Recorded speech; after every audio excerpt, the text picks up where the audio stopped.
looking for a relationship, a partner in life. But first, where does it all start? Where does it lead? Let's start where every relationship begins. Courtship. What is courtship? What is courtship? Is it about giving chocolates or flowers to a girl? Is it about going out together? Secretly? Is it about knowing each other? No, it isn't. To formally define its meaning, Christian courtship is the period before marriage where Christian brother and sister agree on so many issues and share their hopes and aspirations about marriage. It's like a preparatory stage in getting to know your partner in life, and where you get to know them better what is the Who is ready to enter the Christian courtship, dating, and engagement? Those who are mature, mentally and emotionally single adults, not divorced before. Those who recognize their gifts for marriage, those who are sure that they're God's will for each other as marriage partners, and those who are serious with their commitment to only each other and no one else. Things you should remember during courtship. Number 1, you only court one person at a time. Why? There's no shopping around once you start courting.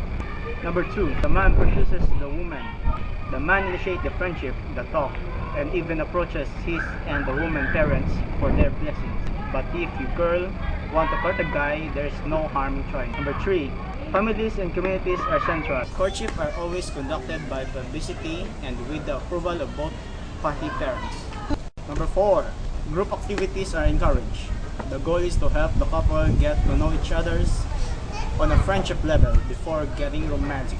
Number 5, commitment precedes intimacy. Courting couples wait until their wedding night to have sex. You are not yet committed to each other, so if you get a rose, hold it. Think before you do it.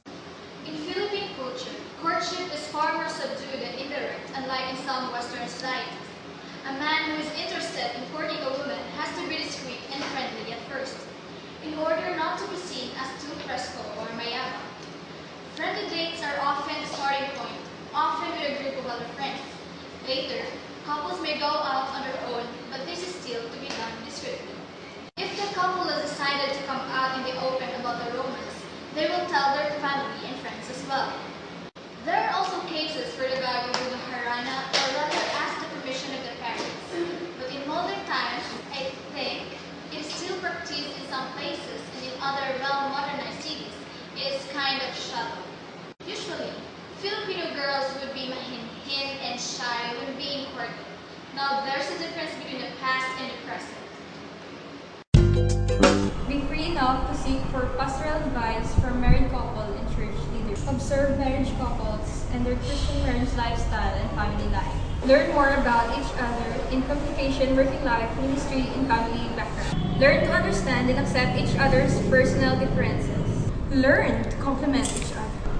Exercise self-control in order to keep pure for marriage.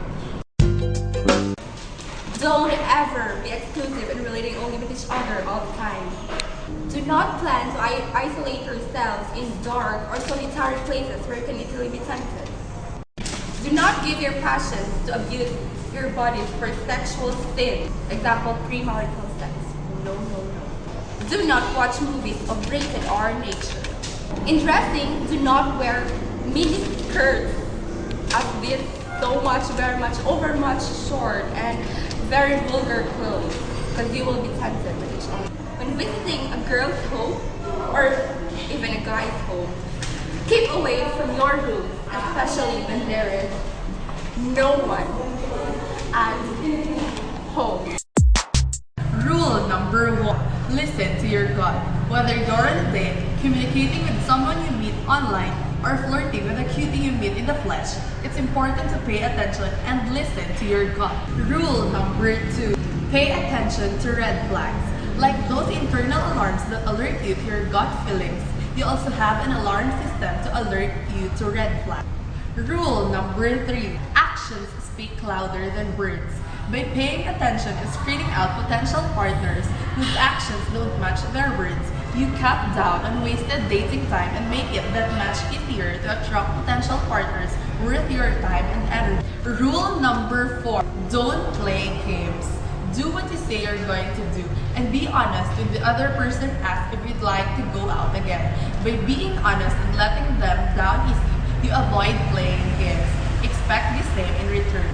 Rule number 5, know when to say game over. Just as you should not play dating games, you will want to avoid getting played. Like it or not, there are plenty of players in the dating scene. It's up to you to know the signs of the player, know their game, and be confident enough to say game over.